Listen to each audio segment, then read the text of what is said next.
E aí pessoal, bem-vindos de volta ao nosso canal.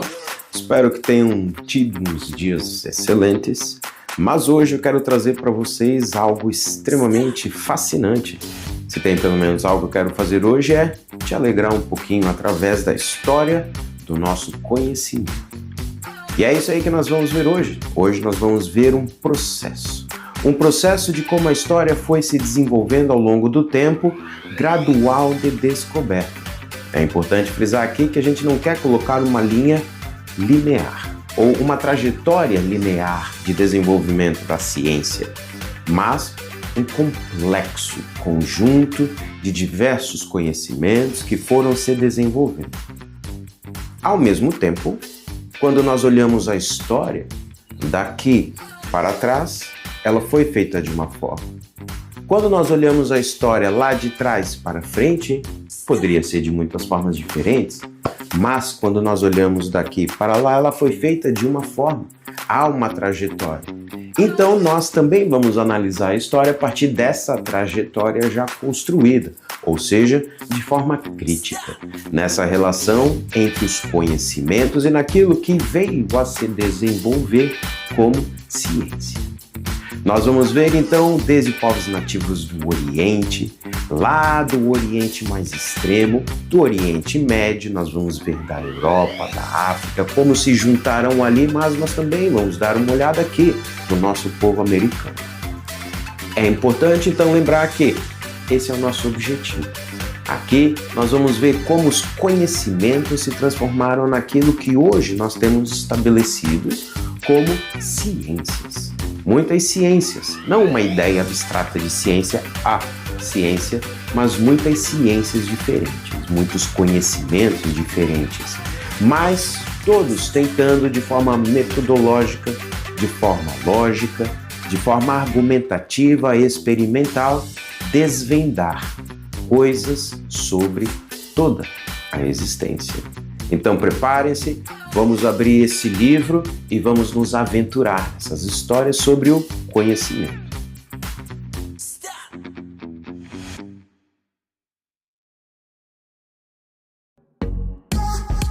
Muito antes das academias e universidades, diversas culturas ao redor do mundo já possuíam sofisticados conhecimentos sobre a natureza. Os Neandertais e os Homo sapiens desenvolveram conhecimentos e técnicas ao longo do tempo para melhor se adaptarem ao ambiente. Os Neandertais criaram ferramentas de pedra mais elaboradas e aprenderam a controlar o fogo, enquanto os Homo sapiens desenvolveram técnicas mais avançadas de caça, comunicação e produção de artefatos, o que lhes permitiu sobreviver e se organizar em grupos sociais mais complexos.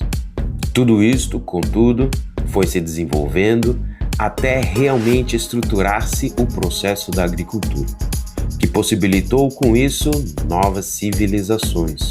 Povos da Mesopotâmia desenvolveram sistemas matemáticos para a medição do tempo e a agricultura, como, por exemplo, o tablete Plimpton 322, onde encontram-se cálculos que antecedem Pitágoras. No Egito Antigo, técnicas avançadas de engenharia e medicina eram aplicadas na construção de pirâmides e no tratamento de doenças. Na Índia e na China, havia uma tradição milenar na observação dos astros, na medicina herbal e na produção de ferramentas.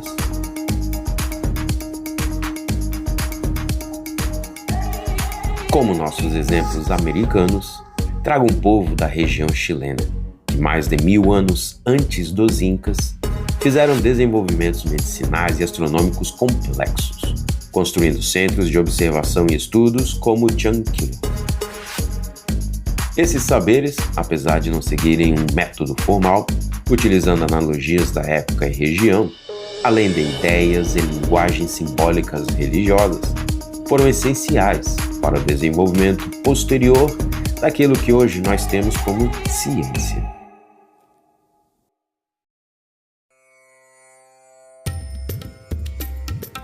Através de uma relação profunda entre 3 continentes, seus conhecimentos e sabedorias, Os gregos deram um passo fundamental para a estruturação do pensamento científico.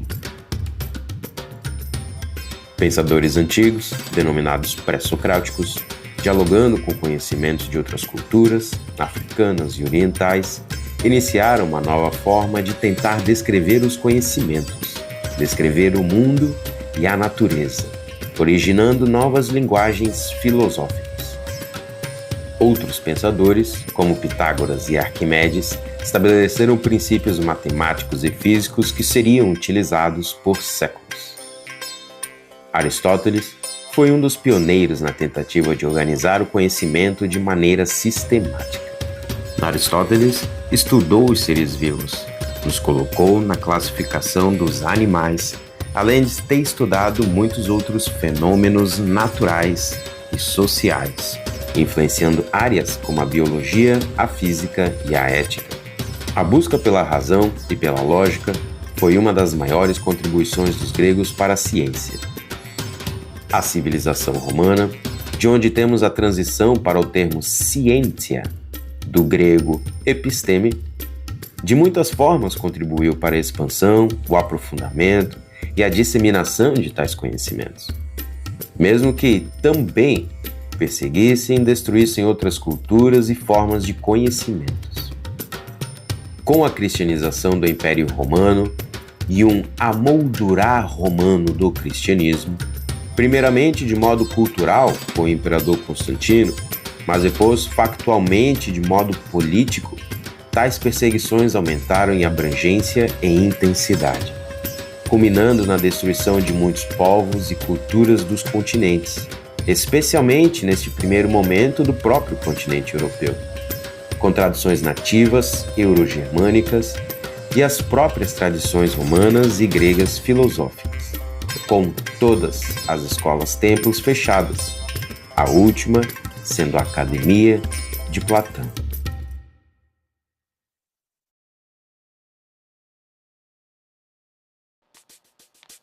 Transformações políticas e culturais moldaram o desenrolar da história no continente europeu, enquanto que outros continentes desenvolviam as suas próprias histórias. Na Idade Média, o conhecimento, o descobrir a natureza, aquilo que seriam as ciências, foi fortemente influenciada e controlada pela Igreja cristã e por tradições filosóficas legítimas ou legitimadas, como o platonismo, especialmente a partir das influências de Agostinho de Hipona na Idade Média Antiga,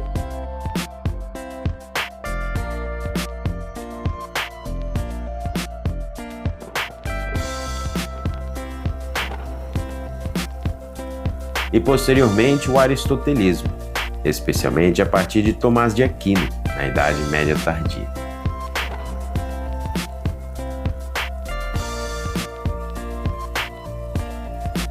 Fora isto, era apenas de formas ocultas, escondidas das autoridades, ou talvez justamente a pedido destas, que outros conhecimentos eram utilizados e explorados, como os alquimistas teóricos e práticos John Dee e Cornelius Agrippa fizeram com conhecimentos nativos, europeus clássicos e orientais. Pois, só lembrando, enquanto a Europa lidava com seus problemas internos, a Terra girava e a história passava para muitos povos e seus conhecimentos ao redor do mundo.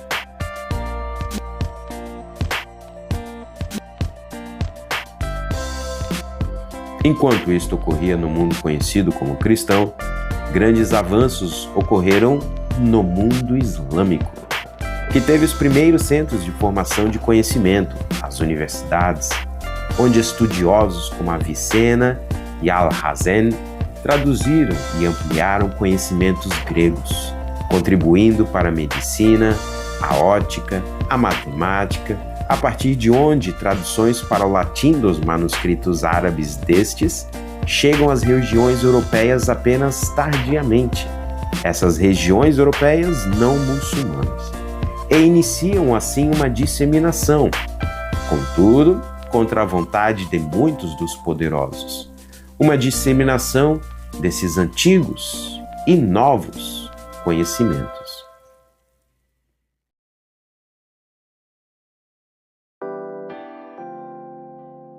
A partir do século XV, o movimento denominado de Renascimento trouxe uma redescoberta do pensamento clássico, grego, romano, egípcios e orientais, mas com uma nova abordagem experimental e, assim, podemos dizer uma redescoberta da natureza.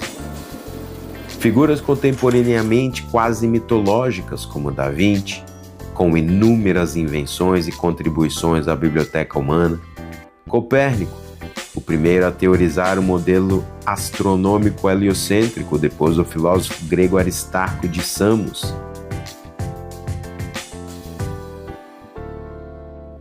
Galileu, pai da astronomia moderna e também do método científico,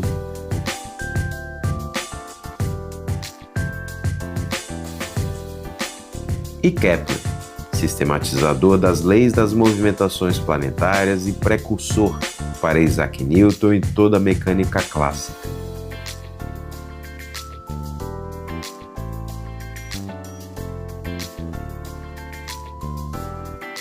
Desafiaram concepções antigas, naturalizadas há séculos, reinantes culturalmente e politicamente, propondo um novo modelo heliocêntrico e utilizando a observação e a matemática como ferramentas centrais da ciência.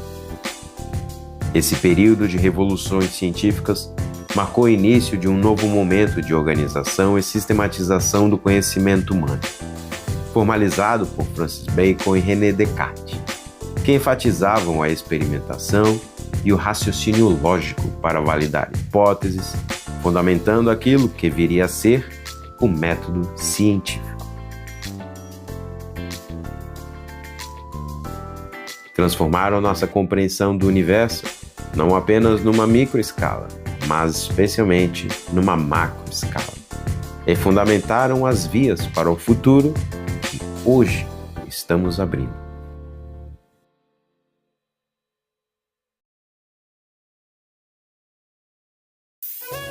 Com o avanço do conhecimento, dessa organização e sistematização, as ciências começaram a se estabelecer, mas também a se dividir em áreas mais especializadas. No século XVIII, surgiram as distinções entre ciências exatas, ou naturais, como a física e a química, e ciências humanas, como a filosofia, a sociologia e a psicologia.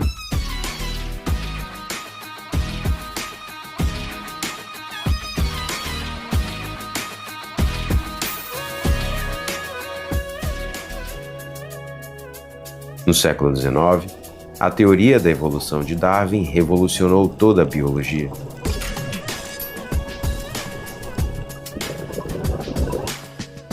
Enquanto avanços na eletricidade e na termodinâmica impulsionaram a engenharia e a tecnologia, transformando o mundo em uma nova era. No século XX, nós temos, por exemplo, a polonesa Marie Curie, que revolucionou a nossa forma de compreender a radioatividade. Com Albert Einstein, nós temos, por exemplo, a teoria da relatividade, assim como muitas outras, para as quais apenas agora estamos tendo tecnologia o suficiente para experimentar e muitas comprovar. Outro desenvolvimento essencial no século XX é a física quântica. Hoje, podemos dizer que é uma das áreas que mais conhecemos, mais temos experimentos e mais estamos cada vez mais entendendo. Mas aqui, nos seus inícios, lá com Max Planck e Werner Heisenberg, que ajudaram a transformar a compreensão do universo, fundando as vias para o futuro que hoje estamos explorando.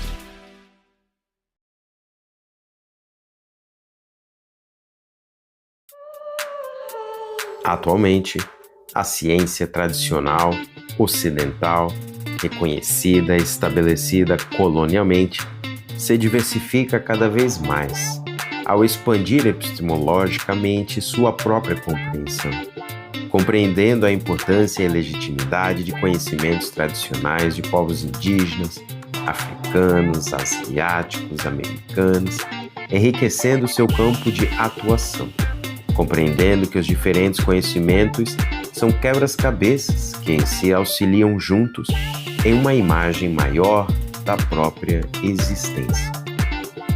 Assim, métodos ancestrais de manejo da terra, como os sistemas agroflorestais utilizados por povos nativos das Américas, têm sido estudados para promover a sustentabilidade agrícola, para além da mera exploração e destruição de um solo essencial para toda a vida. A medicina tradicional chinesa e a ayurvédica inspira pesquisas sobre tratamentos alternativos e novas abordagens terapêuticas. Além disto, a valorização do conhecimento ecológico de comunidades indígenas tem contribuído para o estudo sobre biodiversidade e preservação ambiental. A intersecção entre ciência moderna e saberes tradicionais reforça a importância do diálogo, respeito e direitos políticos entre diferentes grupos humanos, diferentes formas de conhecimento, diferentes noções epistemológicas. Olha só quanta história maravilhosa sobre o nosso conhecimento, sobre a nossa história enquanto seres humanos. A gente tem muita bullshit que a gente fez pelo caminho, mas a nossa história é linda enquanto seres humanos, enquanto desenvolvimento, enquanto compreensão de tudo ao nosso redor, mas também de nós mesmos. Essa é a história do conhecimento humano. Contudo, essa história do conhecimento também está intimamente entrelaçada com a política, a organização das sociedades. Nós vemos isso, por exemplo, já lá com Sócrates. O que aconteceu com ele? Foi condenado. Foi condenado pelos seus pensamentos críticos, culturais, politicamente, sociais, científicas, de muitas formas diferentes ele questionou. E foi condenado por isso. Foi condenado à morte. Aristóteles foi condenado em Atenas, só que fugiu. Foi lá para a Macedônia. E lá ele viveu os restos do dia dele, sendo perseguido pelo Estado ateniense, um Estado democrático. Só que isso leva a nos perguntar, ao mesmo tempo que nós estamos olhando aí ao redor do mundo, quais são essas democracias? O que é essa democracia? Uma democracia que diz que está livre, poder dizer qualquer coisa, só que ao mesmo tempo aquilo que podemos dizer tem fundamentos, aquilo que é realmente importante para o ser humano, para as sociedades humanas, não se importa. Então, será que isso é democracia ou é uma utilização democrática para manipular as sociedades? Levando adiante nossas questões aqui, essa é a história do conhecimento. É uma história complexa, é uma história de desenvolvimento, mas também é uma história de muita perseguição. Muitos questionamentos e muitas críticas, não só para o mundo tentando conhecer, mas dos poderosos para aqueles que questionam. Então isso precisamos pensar. Se você gostou de tudo aqui que nós vimos, dê um like, não se esqueça de inscrever e, mais importante, leve adiante. Se tem algo aqui que te achou interessante, que te despertou o interesse, leve adiante, vai pesquisar, vai questionar, vai ler, assistir mais algumas coisas. É sempre importante o conhecimento. É extremamente fundamental não só para o mundo, a humanidade, mas individualmente. Então nos vemos por aí. Valeu!